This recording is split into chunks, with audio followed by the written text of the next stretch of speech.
present in Migori when all this happened. Kindly let us know what exactly happened. Good morning, Mike. What happened in Migori yesterday was, I had a function in my constituency, and I invited some leaders. I was launching my campaign, and we were to do it yesterday at the Migori Stadium. But we were denied the stadium by the governor in the project that's under construction for the last 4 years. Then we moved to another site at Poster Grounds, and we started the function well. And we were almost done with all the speakers, other than 4. And Professor Nyang'o was speaking. The governor of the county just stormed the meeting, and he's not very popular with the people there.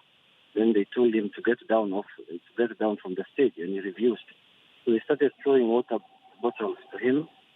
Then his security started firing in all directions, and some of the fire, directed some of the leaders, and there was pandemonium after that.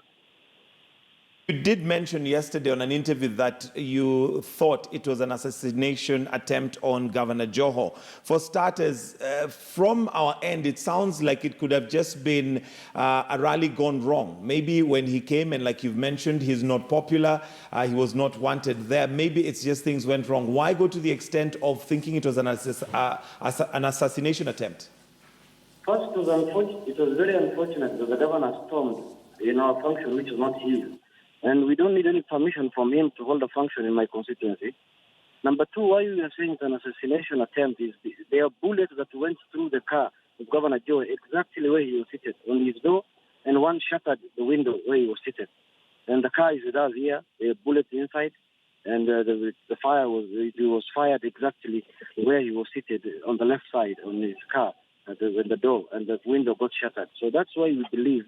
And his bodyguard who was shielding him and guarding him got, also shot on the leg, and we had to rush him to hospital.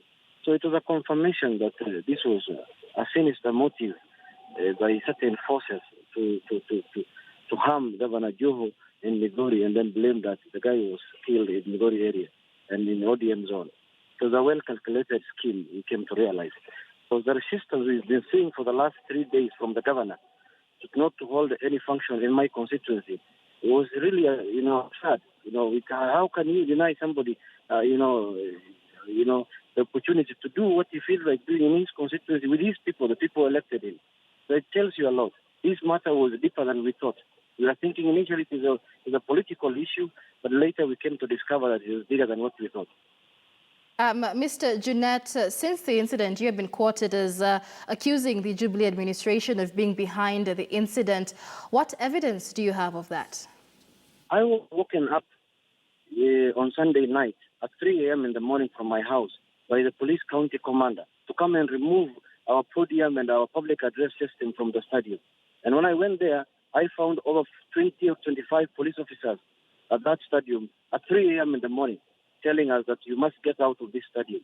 And you could see when the governor arrived at where he was not wanted at our rally, he came with 4 trucks of police officers in full combat gear. And immediately the governor was denied a chance to speak. And by the people, they started firing in all directions and tear gassing people and dispersing thousands and thousands of people. We have the photos and we have the images of that scene. All right. Evidently, things are not well. Mheshimiwa Junnet, what's the way forward? The way forward now is the matter is still under investigation by the relative arms of the government or parties. We wait to hear from them. But we want peace. We don't want any chaos. We have done functions there before. We have done, the governor is saying the stadium is under construction for the last 4 years. When I was released from Pangani, we did a huge rally in the same stadium which he attended. Even that day, he was denied a chance to speak by the people. So I don't know why he was denying us. And the police officers were really confirming to us that these are instructions from above. And when police officers tells you that these are instructions from above, you know who above is.